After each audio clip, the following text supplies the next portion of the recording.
Children are crossing the border from England to get Botox and dermal fillers which could disfigure them for life. Politicians and campaigners have warned.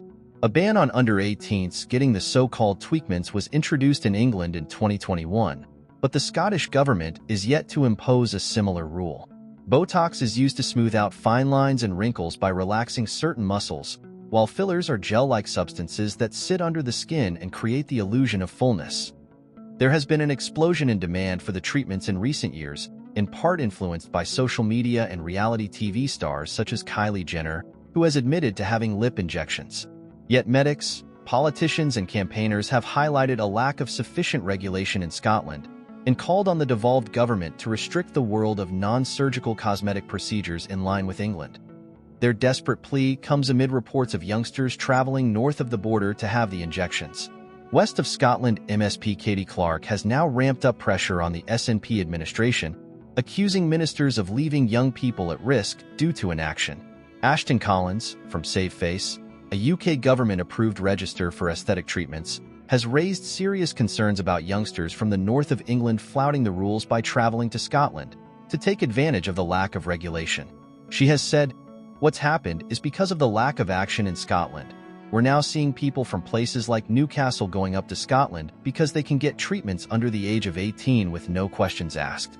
Last night, Ms. Clark, speaking to the Mail on Sunday, said, "The lack of regulations in Scotland is leaving the door wide open for harm. We cannot wait until more people suffer serious injuries or disfigurement to act. The government must address these dangerous gaps in the law immediately." She added, "The fact that under-18s in Scotland can legally access potentially dangerous cosmetic treatments is unacceptable.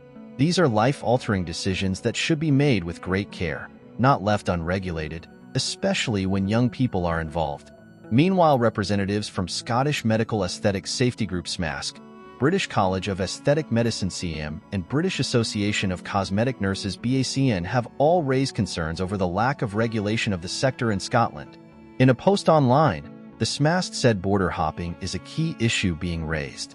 It added, "Currently, under-18s have been found to cross the border as it is illegal for them to seek treatment in England. There is concern that once the licensing scheme is introduced in England, non-medical practitioners may continue to practice over the border in Scotland if legislation is not also enforced there." Ms. Clark added, "England has already taken steps to protect young people and the public from the dangers of unqualified practitioners. It's time for Scotland to follow suit and ensure our regulations reflect the seriousness of these procedures." It comes as industry experts have branded Scotland the worst country in Europe for its rules around the enhancements, which can be toxic and cause tissue death.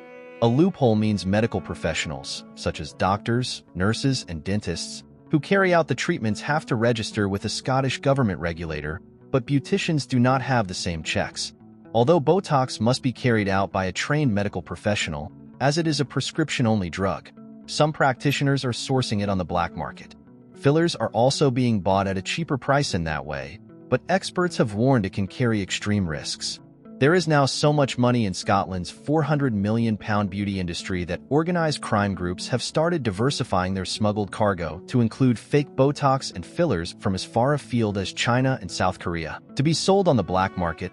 The Scottish government met with Police Scotland and environmental health teams last year amid concerns that organized crime groups had started to diversify into the beauty and cosmetics sector, such as the high demand for face-altering treatments.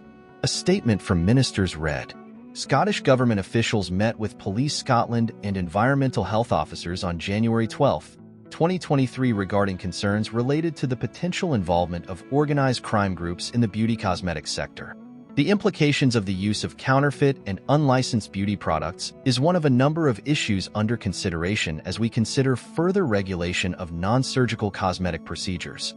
The Scottish Government and its partners on the Serious Organised Crime Task Force are committed to working together to disrupt any serious organized crime and the harm it causes to individuals and communities. In May, thousands of pounds worth of Botox, needles, and dermal fillers were seized from an industrial warehouse in the north of Glasgow by SWAT teams from the Medicines and Healthcare Products Regulatory Agency (MHRA). Glasgow's environmental health team has also reported receiving an increased number of complaints about practices and procedures in aesthetic clinics. Last week, The Scottish government committed to launching a consultation on what regulation may be necessary for the aesthetic sector. Public Health Minister Jenny Minto said, "I confirmed this week that we will hold a public consultation into non-surgical cosmetic procedures to address gaps in regulation. This will be published before the end of the year and is the next step in the process of delivering our goal of ensuring robust and proportionate regulation is introduced."